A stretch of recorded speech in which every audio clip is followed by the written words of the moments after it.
Hello! Hello! Hello! Hello! Hello! We are here at this week's Interrogation Room after that amazing episode 6 that we just watched, Happy Birthday Vera, with the incredible Sigrid Thornton. Welcome to the Interrogation Room. Now, this is your first Facebook Live. It is. And I've got this marvellous little camera, which I'm so impressed with because I've never seen one before. But it's like a little disco light or something, and it has a little swivelly whirly thing and now it's the static red, but it's very pretty. So you all look very pretty. Well, welcome.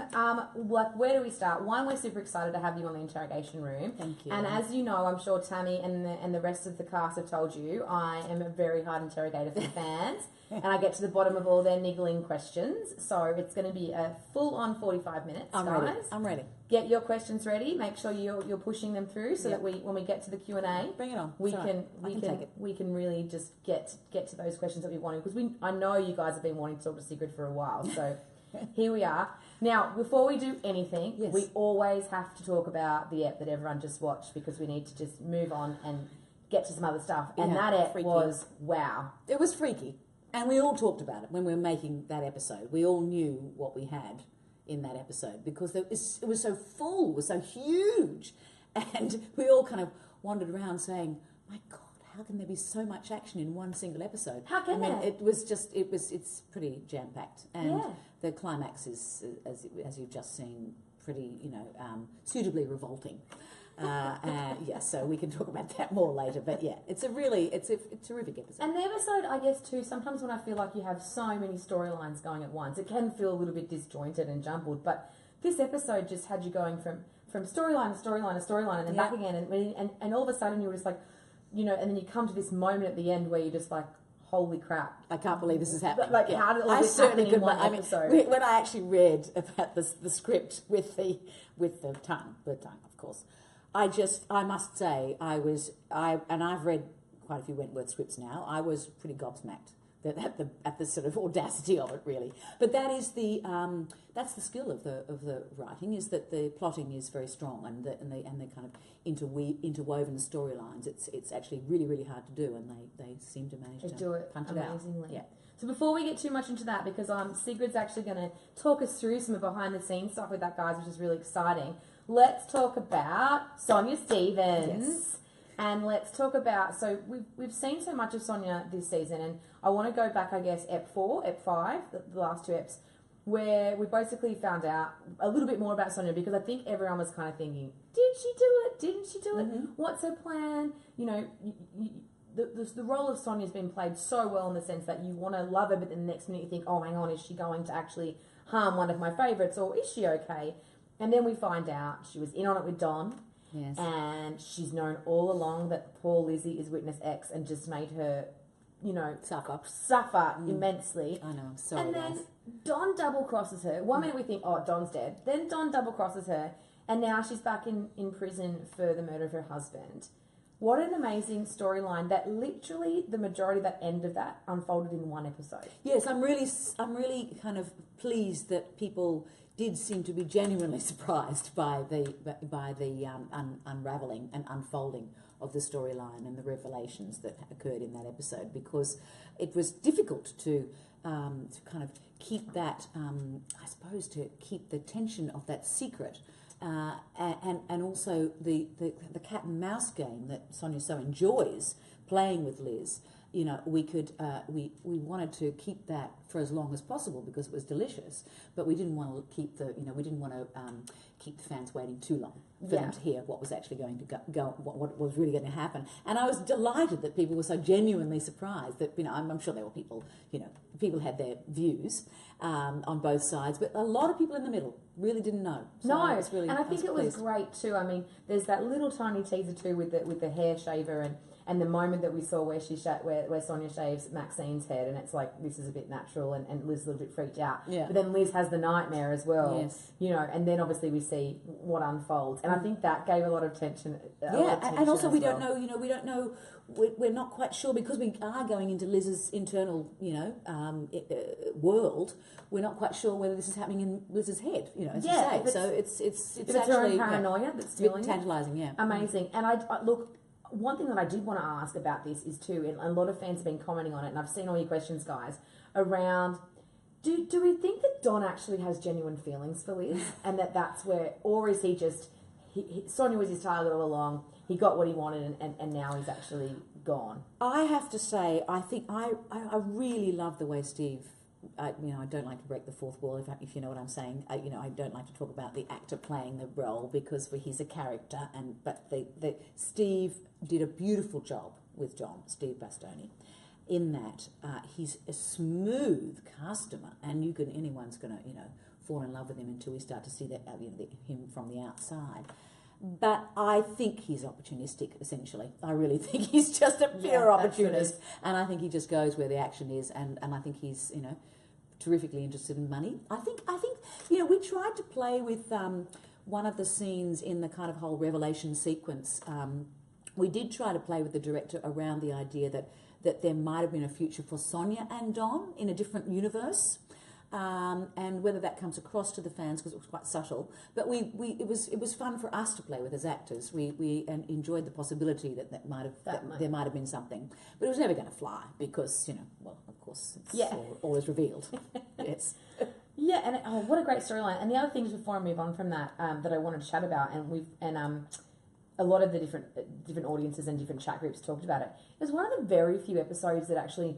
Almost, I think 80% of it happened outside of the prison. Yes. And, that's a little bit scary, I guess, when we think about the show and we're used to it being in the prison. But it actually was great. And I think it still kept audiences completely enthralled. It was a different stylistically. It was actually quite a different episode. And we did have a new director coming in. So there was, people were kind of wondering how that would go down. But I think, I've said this a lot. I wouldn't want to make too big a meal of it. But I think that the show has such a kind of broad range of a tonal range, if you like, and it's so kind of extreme and the stakes are so high, you can go in a lot of different directions, and not necessarily with ease. It takes expertise, but I think that you really can stretch this show a lot in different directions, and this is the reason why it's still so alive and so vibrant, in series 5.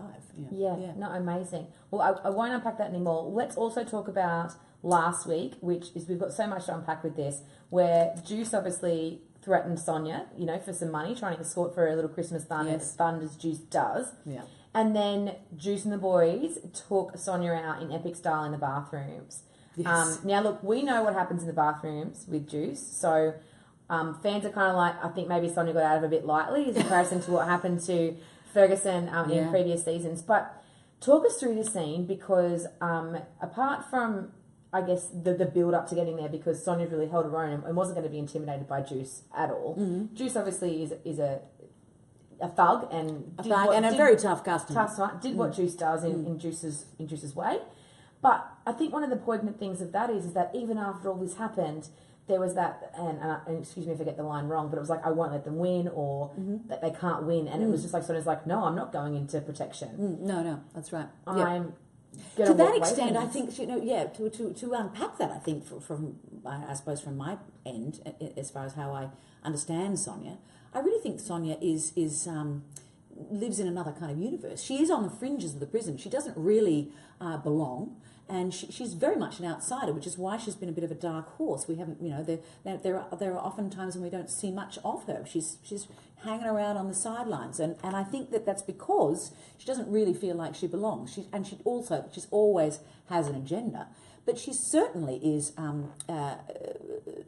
Not to put too fine a point on it, narcissistic enough to believe that she is all powerful and that really no one can touch her. So I don't think that she, this is why she allowed herself to. She was right at the end in the bathrooms. I have to say, she was a little bit freaked out when she really saw where that was going to go. She was very frightened. As you say, she did get off relatively lightly. Although when you see the look of her, but it's still bad. But I mean, as in, but we know what much worse, and we know what goes on in those bathrooms, as you say. But but she actually is someone who's fixated on power, on gaining and retaining power, and so to that extent, she's certainly not going to be intimidated by someone whom she would consider to be a sort of lesser than. Yes, namely Juice. Yes. And then we saw this episode, the amazing makeup. Like, I mean, no, last episode we saw it too. Like, we saw the scene of Sonia being wheeled out, and then obviously when Liz went in to chat to her, which the makeup was just amazing. And then we see now this episode with her in the wheelchair and still battered and bruised. Like, how long does it take for them to... Well, it takes a while. I mean, we're in the makeup chair for a while, and Tess Natoli, she is a really consummate makeup artist, and I have to say that the makeup team, the entire makeup team is exemplary on Wentworth, and they make almost everything. There's very, very little of the makeup that's actually, perhaps I'm actually telling tales out of school, but I don't think there's nothing that's actually outsourced. And when I say that, they're often with makeup you have little patches and you have prosthetic pieces that have to be, in the case of Wentworth, they're all made in-house. I think I'm pretty right in saying that, which means that we require a lot of, the makeup department requires a lot of skill, but they have a ball. I mean, they work the hours, I've got to say. Yes. But they have a great time. And there's a lot of discussion and a lot of engagement with the actors about how we're going to take things. And there's always consultation. So we did discuss in some depth how far we would go with the makeup. And then, of course, Tess, who does my makeup, needs to discuss this with all of the departments, and everyone needs to kind of agree. There is collaboration. But Tess is also, really knows her stuff. She knows how long it takes for things to heal. And we discussed, what kind of... There's a lot of depth in the engagement with this, because you have to imagine what might have happened in the bathroom. Where was she hit? And where on her body was she hit? And we know she was hit. We know there's a lot of focus on her lower body, but we wanted to show the extent of the damage too, so that we really wanted to play up some stuff on the face, so that we could, and it needed to be such that we could that we could also keep continuity. There are always other sort of technical elements with makeup, so that you can maintain consistency. So there are a lot of considerations when you're planning something like this, and they do a wonderful job. It's amazing. Yeah. It looks amazing. Amazing in the sense that it looks realistic. Yeah. But I mean, it does look realistic, but we have to kind of, if you didn't laugh, you'd be really appalled. We do have fun in the makeup department, because really, I mean, some of the stuff that they've got to come up with. And am I allowed to talk about the Lucy? We can with the tongues. Yeah, I got to tell you, that's because I was talking before about how they make all the prosthetics. Yeah. Well, you'd go in to take your makeup off in the afternoon, and there'd be about, sort of 8 tongues in a row, all different alternatives that Tess was playing. I wasn't sure about the length of that one, and the colour of that one's not quite right, and we think we're going to go with this one, and we needed a few different tongues, because they were, they had to appear in different places, and in different ways. And the amount of blood that was lost, and I mean, she has to know her stuff anatomically as well to prepare these tongues. But if you didn't laugh about it, you'd be completely appalled, because it really was quite disgusting. And I think while we're on the tongues, like just the scene of when Juice comes out and literally vomits on Vera, and it just looked like. I'm really sorry, guys. I've slow-moed it to just see what it was that came out of her mouth, and it was kind of just clotty, chunky blood. A lot of, revolting stuff. Yeah. Really revolting. Yeah, but it actually makes me cringe even going back to that day, as a matter of fact. Because, of course, we had to, and there was a lot of, the makeup department has to also look after and nurture the person who's got to go through this experience as an actor as well, which is another facet of the makeup department's job. And, so we've got Luce out there in the back blocks. It's a challenging location, the exercise yard, and so there she was with the tarpaulins underneath. There's so much blood. She had to have these vast tarpaulins to kind of protect the surrounding area, and it was pretty out there. Yeah. And we tried as a cast perhaps I'm talking about myself more than others. I should only speak for myself, shouldn't I, in this regard? She didn't, I didn't want to look at Luce too much beforehand, because I wanted to get a genuine shot. Yes. And I think, just the whole intensity of the scene, though, too, because it's such a gruesome thing that Ferguson does to Juice, but then it's got this poetic, cinematic music behind it, and then all of a sudden, the freak actually straddles her, and you're like, oh, shit's about to go down. Yeah. I mean, I thought that I really think it's a very stylish episode. The use of the classical music, which is the motif for Ferguson, of course, but just the slow motion and the dentist chair and the tie-in with the dental work and the gas, which of course would have spaced her out so that she was anaesthetised. And I mean, it's pretty. It's got everything. As I said, I was pretty gobsmacked when I read that material. And as big, I think the thing is too, as big as that storyline was in this week's episode, it wasn't the only big one. No, we had the follow-up.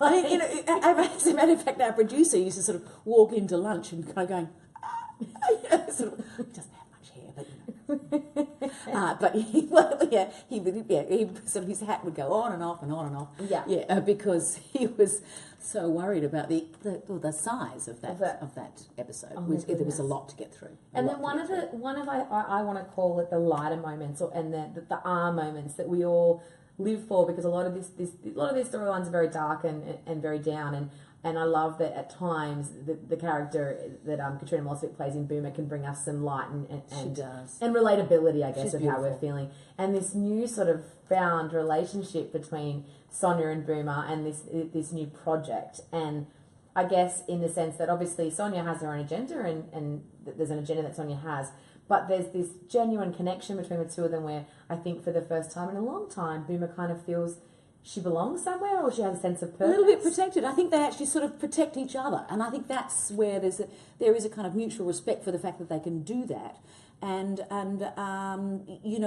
there's a kind of mice and men feel about that storyline. I'm sure that the writers would probably agree, but there's a genuine affection, I think, and I think that I'm charmed myself by the fact that Sonia can bring out something in Boomer which the audience has actually never had a chance to see, and we don't know much about Boomer's past, and this gives the audience an opportunity to find out a little bit more about Boomer and what makes her tick, and that she actually isn't without skill by any means at all. I mean, Boomer is very street smart, and she's in some ways one of the pure centres of the whole piece, really. I'd say her and Liz.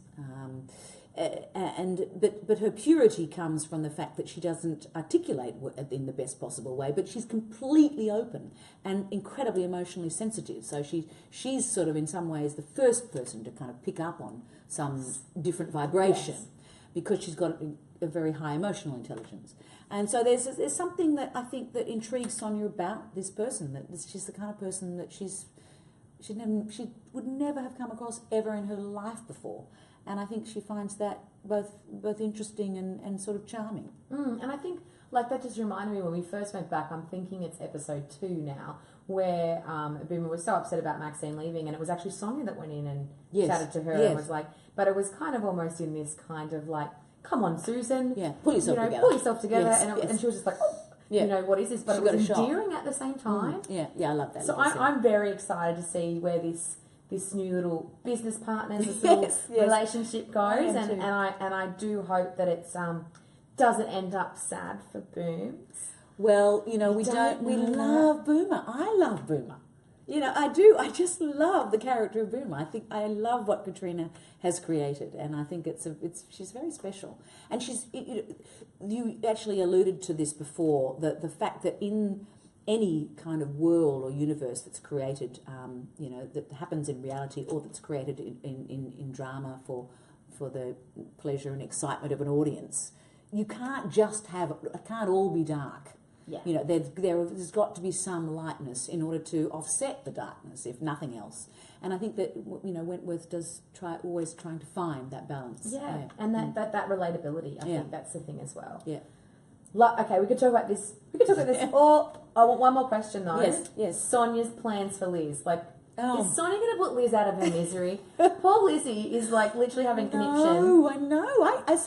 And again, there's another character that I love. So as Sigrid, I have a lot of trouble doing these terrible things but Sonia loves it, because Sonia loves control, and Sonia loves that game. And Sonia actually would play that game till the cows came home. Yeah. I think she really would. I think it is very much, it's exactly like a cat and mouse. Yeah. And we often talk about that amongst ourselves, the cat and mouse game. And I think that the longer she can keep Liz on a string. And it's she just enjoys it so much. She really does. Yeah. She really loves to see Liz squirm, but in the most loving, delightful way. Yeah, it's fun. Well, I'm excited to see where that goes. But let's move on and let's talk more about you. And we've got some questions here that fans have asked before, and people always push in saying, if you ever get a chance to talk to this sort of stuff that I want to know. So I try and tap into that. So the first one is how would you describe Sonia's personality, and is there anything relatable to you yourself that you see in Sonia's personality? It's a really interesting and good question, but it's a hard question to answer simply because as an actor, there's always something relatable. I mean, you're using your imagination and the memories that have come to you that have been built over an entire lifetime to create a character. So of course there's elements of you, and which is why you can have 50,000 different Romeos and 50,000 different Juliets, and they'll all be different with the same script. Yes, of course, there are elements of me in Sonia and elements of Sonia in me, and I think that's the job of the actress, to try and find as many of those as possible, actually, so that and it makes the job much easier. Yeah, amazing. When you were first presented the script or the character of Sonia, what was your first thoughts? The first I was really delighted to be discussing the idea of coming into Wentworth. And that was partly because I had a history with the show, with Prisoner. Yeah. And I believe I have the honour and privilege of being the first cast member to have worked on both shows. So I was really, pleased about coming into Wentworth and to be able to come into a show, which I know this has been said before, and I guess it's one of the things that you guys really like about the show, is that it gives an opportunity to so many different kinds of women actors who wouldn't have those opportunities otherwise, to play leading characters, to really to go in depth every week on television, in a mainstream show. So I was proud to be coming into something like that, which is still a trailblazing show. Sonia, I had a joke that I came into the producers and said, well, Sonia Stevens is a really great name, but do you mind if I play her with a lisp? I'd like her to be Sonia Stevens, and so when she meets you, she says, hello, my name's Sonia Stevens. They didn't like that very much, that idea, but I gave it a go. But I liked the idea that Sonia was coming in as a really genuine outsider, that she was from a different socioeconomic background, that we hadn't really quite explored that in the same sort of way as we do with Sonia, with any other character. So I felt like I could break some new ground with her, and I was delighted. I really watched and when I knew I was going to play Sonia, I watched the show from go to woe again, and I totally watched it so I could immerse myself in the world of Wentworth, and I was really impressed. And I'm excited. So, yeah. Exciting. I love that. Well, in saying that, it's probably a great segue. What's been your favourite scene to film to date in Wentworth? One of my favourite scenes is yet to come, yet to be screened, so I can't talk about it. But I love the stuff with... I did love the background stuff where we got an opportunity to find out what actually, we got Sonia's to reveal Sonia's true colours. But I love the kind of cat and mouse stuff with Liz. I love the stuff where I'm inscrutable, I suppose. I really enjoy those scenes, and I'm finding it hard to pick just one, but there are a few scenes like that where I can really enjoy just, having Liz on a string. Yeah, I have fun with that. I just love how Sonia just orders Liz to make her tea. Be a pet. I do enjoy those. I do enjoy that as well. See, there must be something about Liz is just standing there I hope that's not me. Oh, okay. I'll go, no, you're not. I offered to make your tea before and you want to make your own. I'm going to have a sip. You can have a sip of your tea. And then I guess, look, we couldn't get away without asking this question, because you do have such a successful and lucrative career, and a lot of people want to ask the question is in why acting? Why did you choose what drew you initially to this industry to have such a long-lasting, successful career? I started as a kid, and I never really, I had a very strong, serious drive to be an actor from a very young age. I lived overseas for a couple of years as a child, and I've done a little bit of personal research into this, and I've found that there are a lot of people like me who've had cross-cultural experiences as a kid. They've lived in another place, and they've had to try and work out what it is to fit in. How does that work for me? How can I make that happen? And performance comes into that, and you learn about performance, I suspect, as a small child trying to fit in. So maybe, and if that pays dividends, in being able to fit in, then maybe that's one reason. There are all sorts of subterranean reasons that we can go into, pop psychological reasons maybe, about what makes actors tick. And, I'd probably fall into some of those gradations somewhere along the line. But I've always just been so, it's something that I've loved from the word go. When we came back from living overseas for a few years, the first thing I wanted to do was join a drama class at about age 9, and I'd been doing some drama classes when we lived in Europe as well.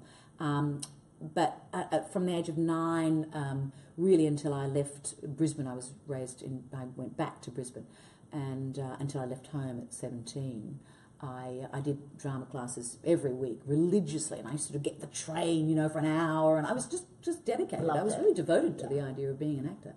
And I've always loved it. So, unfortunately, I can honestly say that it still has that same, it still gives me that same surge when I'm in the zone. I really feel still that same passion for it. And I also have a broader interest in the arts. I think that the arts and storytelling is one of the most beautiful things that we can do in life. And so I really feel it's a calling. And that actors have, not just actors, but all of the people who work in the arts, in the creative arts. So I do have a sort of broader understanding or at least devotion, if you want to put it that way. And I know I sound it might sound a bit corny, but that's where I sit with it. Yeah. I think you can genuinely see, and the success that you've had is because you genuinely have a love and passion for it. And I do. Yeah, that's amazing. All right, guys, I know you've been waiting for it. We are going to get Sigrid to play Innocent or Guilty. Yay! Okay, here's your paddle. Goodie. All right, so these are the hard questions. Are you ready? Yes. Have you ever been in a fight? I was bashed up at school in England and by some very bad kids, and I was locked in a locker. I had a really good, it was actually a good dress rehearsal for Wentworth, albeit many years ago, but not very pleasant. Oh, that's bullying. That's not very nice. That's not very nice, is it? It's a good. But I didn't really. But I've never actually gone conquer to somebody else. But I would classify that as that is, you're the victim of a fight. So maybe innocently guilty. Yeah. Have you ever called into work sick because you were hungover? Innocent. Everyone's innocent on that one. Yeah, because you can't in this business. You just cannot afford to take a day off. If the only time I've ever had a day off was when I was filming. I was shooting a picture called Slayton Wynne and Blanche McBride, and we had to shoot in a river. I had to be pretending to be drowning, and I must have picked up some microorganism in the river, which I was allergic to, and I honestly was like, I don't know if you know what I mean when I say elephant man. I was like elephant man. My head was like that, so there was no way I could film, and I had to lie in a dark room for a week, so of course they could claim on insurance and this and that. It's the only time I've ever taken, touch wood, time off work. Because you can't. Well, you can't. You're not allowed to. You've got hundreds of people. Depending it's on not you just about turning you. up. That's right. Correct. Yes. Do you have any tattoos? Innocent. Oh, yeah. Well, does that mean I haven't got tattoos? Yeah. Yeah, I haven't got tattoos. I haven't got tattoos. Do you sing in the shower? Guilty. Very guilty of that. Very guilty. Especially when I'm happy. Just quite a lot of the time. Have you ever been arrested? Guilty. Oh. And I believe I'm not the only person. No. On the Wentworth cast Bernie who have was been arrested. too, but you have to spill now. Okay, I can spill. I was arrested when I was 13 for sitting down in a political protest with my family. The whole family was arrested. And I was taken off in the paddy wagon with my mum. They separated us off because we were mother and daughter. They were very kind to us. And I spent, quite a few hours in a cell. So, yeah. I've been arrested. I can honestly That's say I've been it. arrested. You've been arrested. It's quite a good party piece, really, because I didn't obviously. You should just be like, "I've been arrested," and then stop there and then not explain. That's right. I should have. It would have been more glamorous. And then leave people be like, "Oh shit, Sigrid's been arrested." Forced to be reckoned with. Yes. Have you ever sent a text to the wrong person? Yeah, but it wasn't very momentous. It wasn't very exciting. Have you ever done a nudie run? Sorry. Innocent. That's just Tammy's I knew champ. what, of course Tammy has. Have you ever re-gifted a gift? Yes, I'm afraid I've re-gifted a number of gifts in my time. Waste not, want not is my theory. Don't you think? Have you ever considered being on a reality TV series? We talked about this earlier. Yeah, no, not for me. Not judging, just not my thing. Have you ever forgotten your lines on stage? Yes, and this is actually a really awful. It still makes me cringe thinking about. I did a national tour of Australia doing some monologues by a wonderful playwright called Alan Bennett, an English playwright, and I had the first half of the show, and Brenda Blethyn, beautiful English actress, had the second half. And I had a Alan Bennett monologue, which took up this, it was about 3/4 of an hour something monologue. A lot to learn. Anyway, I completely dried in the middle of this bloody monologue. And I tell you what, I just had nowhere to go because it was a story. And so I had to go back. And so I got really confused. And so I had to say to the audience, I'm sorry, I've got to stop. I was mortified. And I had to stop and say, I've got to go back. I'm really, really sorry, but I'm going to have to. And they were very kind. In fact, I think in the live theatre, a lot of the time, audiences actually don't mind mistakes because it reminds them that the actors are actually human. And that they are in the theatre, seeing a show. But nevertheless, standing up on stage, the actor never recovers. You never recover from something like that. Never. Yeah. No. Oh my goodness, I'm cringing for you. Oh, there's another one too. I've got a really good one where I did the hosting for. Oh, this is a different thing. I did the hosting for the Nelson Mandela Concert for Reconciliation. I was the host. It was thousands and thousands, many thousands of people at Colonial Stadium, and I walked out on the stage with no script. This is a different sort of story actually, and the auto cue had gone, and I didn't. And I learned a very good lesson: never in a situation like that turn up without your script. But yeah. I thought, well, the auto cue, we'd practice it all day and things like that, so I had to wing it. And I don't know what came out of my head. I just don't know what came out of my mouth. But I had quite a lot of script to do, and something came out of my mouth. Well, we can blame them. It's Thank goodness it's gone. Auto cue's fault. It's when these live things happen, they come and they go. And life See, we just don't have goes a on. script on our live. We just, That's we right. just say whatever we want. Have you ever dated a castmate?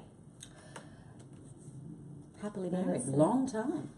And last but not least, have fans ever mistaken you for somebody else? Yeah, I get. Well, don't they mistaken me for somebody? Oh yes, there is a wonderful actress by the name of Elizabeth McGovern, whom I was often compared to, and who used to apparently be compared to me as well. She's an English actress, American, married to an Englishman, lives in England. She's the mother in Downton Abbey. Oh, okay. Yeah. And we looked very alike as younger women. And so I used to get mistaken for Elizabeth, but I often get Sigourney Weaver. Oh, I see it. So and because the name, and it's Sig, S-I-G. And so I often want to say, well, I'd like to have the length of her legs. And perhaps a movie franchise would be good as well. That's all. Yeah. All right, guys, it is the moment you've all been waiting for, where I shut up and I throw to you, and you get to ask all the questions. Be kind to me because I know how crazy this opening up the live feed goes. So are you ready? She's good at it though. She's really good. Are you ready, Sigrid? Because these fans, they are good interrogators and they ask really hardcore, good questions. I'm ready. Okay. So again, everyone, excuse me if I ever get any names wrong. I'm going to say Audie Scott wants to go, oh my God, full on tonight. And your character is deliciously diabolical. Are you enjoying the role?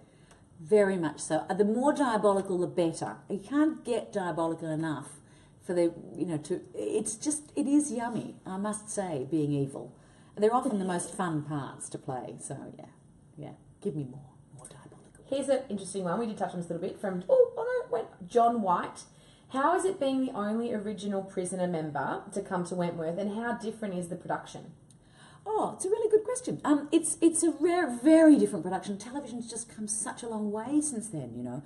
It's so much more sophisticated, and the audiences, of course, are more sophisticated. And we can do things like this. We can have a real sort of immersive kind of engagement with our audience. We shot Prisoner in a television studio. It was all shot. Now, there was a little bit of outside stuff, which we used to use the outside of Channel 10 studios for.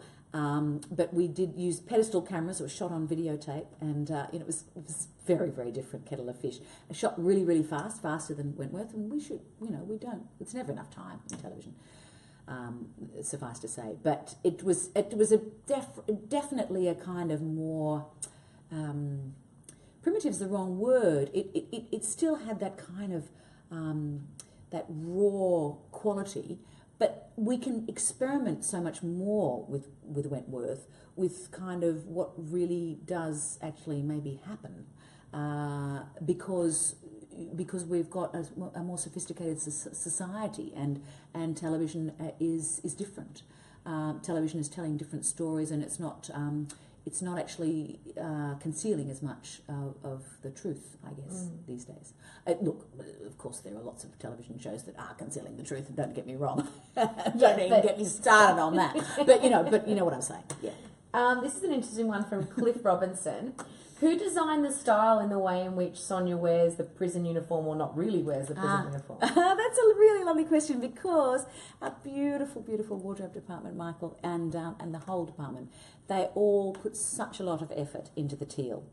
And you walk into the wardrobe department and it is just a sea of teal, and you'd go, oh well, it's a sea of teal, Well, what's the difference between one outfit and another? But there's a great deal of difference, as you have noted, and I'm so pleased that someone notices, because we talk about how can we differentiate this character and what would turn her on. And so we came up with this sort of slightly stitched up, well, not slightly, very stitched up version of the teal, which is but it does sort of, over time, it loosens up too. So we start off with the shirt that's buttoned up, and then it's well, we're not going to tell you what's going to happen, but we also have a little bit of a capri pant.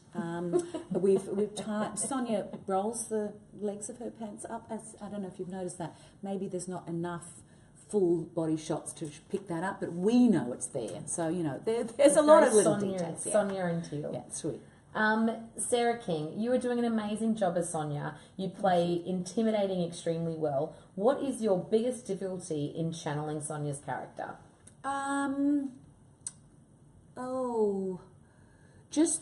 It was especially difficult at first, trying to work out how far I should push, because I didn't want to reveal. There was such a big secret that we had to keep contained, both as a cast, but certainly from Sonia's point of view, I really didn't want to reveal too much too soon. So that was very, very tricky. Now that we actually know what Sonia's capable of, I can pretty much go anywhere I like. So there's actually quite a lot more freedom for me now, I would say. Yeah.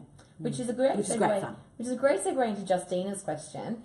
Do you think Sonia and Joan could join forces? Oh, I love it. The two, the archangels of the devil. Is that something you can even say? No, it isn't. But they are two. They're the two. I think Pamela might have described them as the titans at one stage, which I liked as well. Sonia liked the sound of that. Look, it'd be great, wouldn't that? We'd love to see that. I think it would be so scary. I want it. Bring it on. I would be so scared. I'm not telling you what happens. Guys, these questions are amazing. They're coming in so quick. Susan wants to know, when does Sonia become top dog? Well, I can't. Again, I'm not allowed to reveal anything. No. I'm not allowed to reveal anything about what happens with Sonia in future tense. It's a really good question, though, because I think Yeah. I think Sonia knows that she's got what it takes, don't you think? Yeah, absolutely. But, it's a question of whether she really kind of needs that, because I think there's also something that Sonia likes about being on the periphery of and there's a part of Sonia that actually feels, as I was saying before, it feels removed from the kind of politics of the prison, that she wants to actually have a kind of separate world, which she's starting to display now. But she is quite similar in the sense of Joan, where she is always one step ahead. Yes. She's extremely intelligent, and she really plays people like a chessboard. Yeah, and she does like power. Yes. That's so for I sure. think I can see those similarities. Sorry, before I go away, I just saw this really good question, and now it's gone. Monique would like to know, have you ever read a Wentworth script and thought, oh, yes, or, oh, there's no way I'm doing that? Oh, no, is the short answer. No, I haven't, actually. And I think that, that we have a process on the show which does allow the actors to engage, with some of this stuff before we get to we have a bit of rehearsal period, and as I said, there's never enough time, but we do have an opportunity to engage with the writers through the director and directly as well, actually, so that if there were problems of this kind, they can be circumvented. Then we can cut them off at the pass. But no, as a matter of fact, I haven't. That's the short answer. Been great. Yeah. I had another great one. This is from Heather. And excuse me because I don't know who the character is, so I'm hoping you do. Sure. Do you think that Ros Coulston would have grown up to be like your version of Sonia Stevens? That's a really good question too. Yeah, well, Rosalind Coulson was the character that I played in Prisoner. Right. And she was, you know what, it's a really good thought. And as a matter of fact, thickhead, it didn't occur to me. But maybe this is the sort of a kind of incarnation of Rosalind Coulson. Because Rosalind was, was a kind of, a very upper middle class girl who found herself unwitting, relative. It was a crime of passion. She murdered the person who'd murdered her mother. So she was in prison for murder, but she was very young and relatively innocent. But she had a tongue on her, and she wasn't anyone's fool. So yeah, so possibly. So it's a really good question. Is all I can say. Yeah.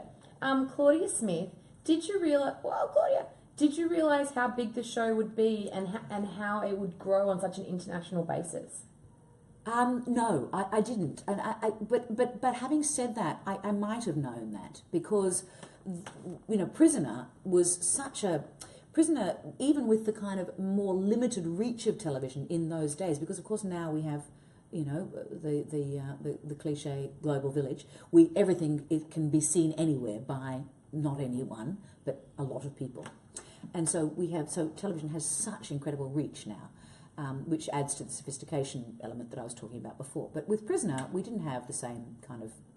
The world was very different. Nevertheless, it did achieve an incredibly strong fan base, particularly in the UK and other parts of Europe as well, which remains to this day. The Prisoner fan base is still really, tight.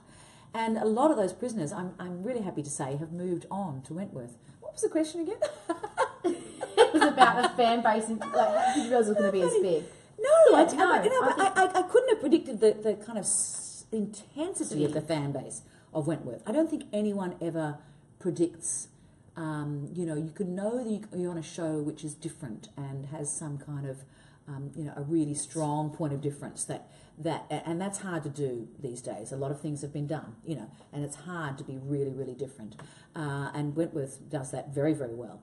So we knew that we had something special, but you never. You can't know that it's going to It's just gone. And there's a trickle down effect. There's a snowball effect, I should say. Yeah. With something like this. And I think that does come down to what you touched on earlier with having such a vast, array of strong female roles that are relatable to so many different women. Exactly. And that's what makes it. That's right.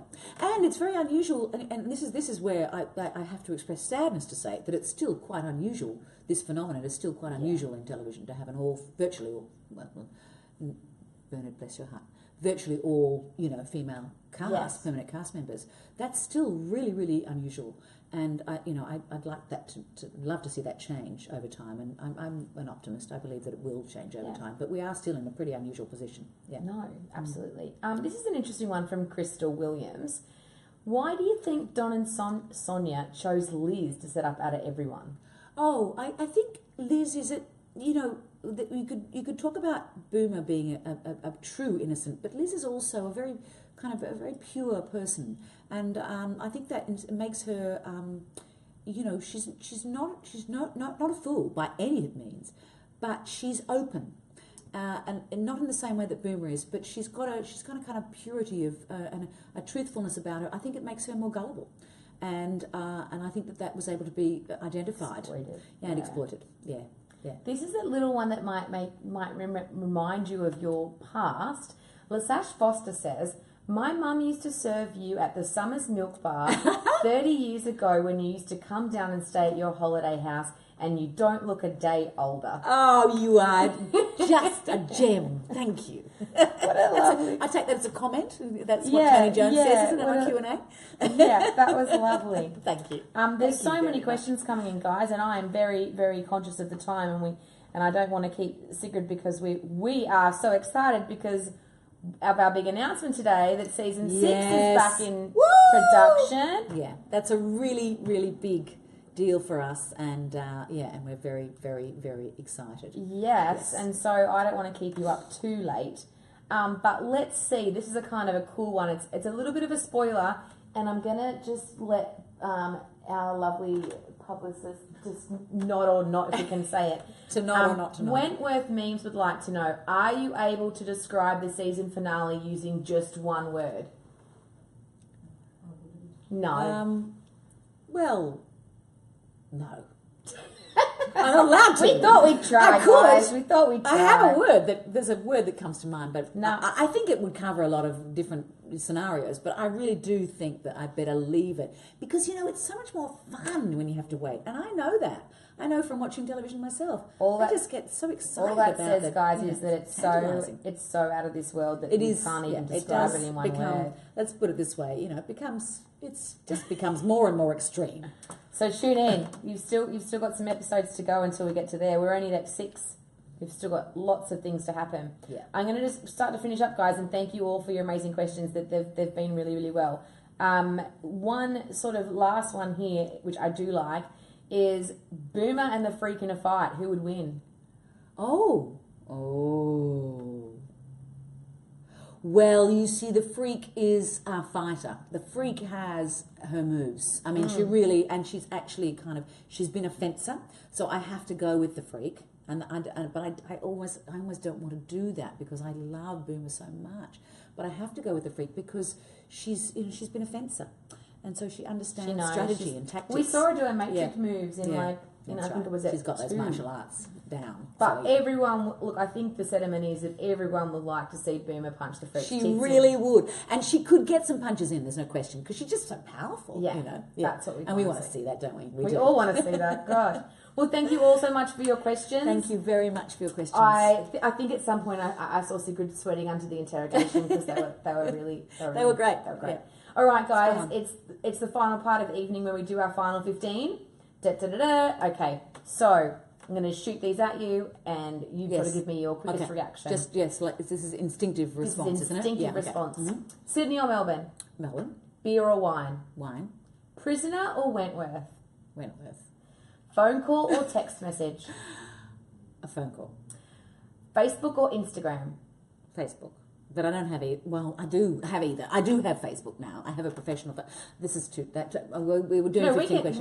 I do have a Facebook page now, but I've not been as very much a social media person. But maybe you can, teach me. You just have to teach me. That's it, guys. We just need to. A Luddite. I mean, really. We'll do this. Old-fashioned. I know. We'll do it as a campaign, a community service. Yes. Okay. Thank you. Passenger or driver? Well, this is metaphorical, or it depends. Both. I like both. Depends on the day. Depends what's happening. Where we're going. Depends if you want a nap. Depends whether I know where we're going. Depends whether I've got a map in my hand. So it's too many, variations on that theme for me to answer it. TV with any accuracy. Sorry. TV or book? You can see I don't like to be locked down. Both. Can't lock that one down either. Just can't. Winter or summer? Winter, probably. Well, yeah. But by the end of Melbourne winter, I'm over it. So, no. Heels or sneakers? Sneakers, yes. Dine in or dine out? Oh, this is really hard. Can't sit on the fence. I'm such a fence. I realise that. And I hate to be locked down. This is the thing. This is what you're going to learn about me. This is why these 50 questions things. When people ask me what are my favourite 10 films, I can never answer that question because I might change my mind tomorrow, and I want to have the right to do that, to change my mind. See? No. So, yes. All right. So what's the question? So let's go on to the next one then. Fries or salad? Oh, fries. Yeah. Loud or quiet? Quiet. Comedy or drama? Drama. Sweets or savoury? Sweet. And last but not least, tea or coffee? Tea. Amazing. You survived. Look Yay, at this. I did. You I couldn't survived. answer a few of them. And I'm drinking my tea too. It's not Fruitalicious though. It is Irish breakfast with milk. Yes. Delicious. I survived the You interrogation survived. room. Actually, I can't I believe do have it. one more question for you. Okay, cool. Because we were rushed on Malogi's red carpet and we didn't get to ask you. Yeah. And we've been asking every one of our Wentworth cast what their favourite Colour Foxtel is? series is to binge. Oh, favourite Fox. Oh, you'd have to. Like, are there any series that you're watching at the moment? well, that you, well. or that you've watched previously or that you I just love love? so many things. So many things. Well, this is where I have to lock you down to one. You can rattle off a lot. Oh, okay. Well, I love. Was that Foxtel? I think. I just loved Masters of Sex, which I came to late. That was just so good. I'm really. I think Big Little Lies is still going. I'm binging No, we just on finished. that. We just finished. Yeah, I was bummed that that's finished. Billions, bummed that that's finished. What else has just been? Have we been watching? Oh, there's so many. Oh my gosh, what's another one that I'm loving that is also finished? Have to rack my brains. There's so much good television being made at the moment. I'm just, I can't get enough. And I do like binge watching. I really enjoy it. But the problem we have in our house, it is actually a bit of a bugbear, is that we'll start to watch, and you know what my husband does sometimes? He goes off and watches it without me. You can't do that. It's just against the rules. You can't do that. It is. If you binge together, you have to do it Absolutely. together. He's getting better. But only I have had to put my foot down a couple of times. That could end a marriage. It's really bad form. Yeah. Yeah. I mean, he's a very, very good man. And if that's the worst of his sins, then, But nevertheless. No, he needs to know the rules. Don't do it. You're listening. There are rules for binge watching. Together. You can't watch ahead. That's right. It's like binge eating. Actually, binge eating is different. You know what? That's probably a solo effort. Really. But, If you watch ahead, you then just have to watch it with your partner and pretend that you didn't watch That's ahead. right. That's what I said. The rules. I said, well, you've just got to sit. He does it. Bless him. I said, well, you just got to sit with me and watch it all over again. Haven't you? It's like what my daughter used to say to me. She said to me, if you don't listen to me, I'm just going to have to start the story all over again. When she was a little kid, she used to say that. I was like, okay, I'm listening. Well, thank you so much, Sigrid. It has been amazing, and I know that the fans have absolutely loved to have this candid time with you. Thank you. We look forward to what is to come for Sonia Stevens in the next couple of episodes, and we are looking forward to season 6. So thank you so much. Thank you for having me very much. Thank you. Sonia Stevens signing off now. Sonia signing off. But no, I had a great time. Thank you. And guys, do not forget to tune in 8:30 next Tuesday on Showcase, only on Foxtel. Good night. Bye. Thank you.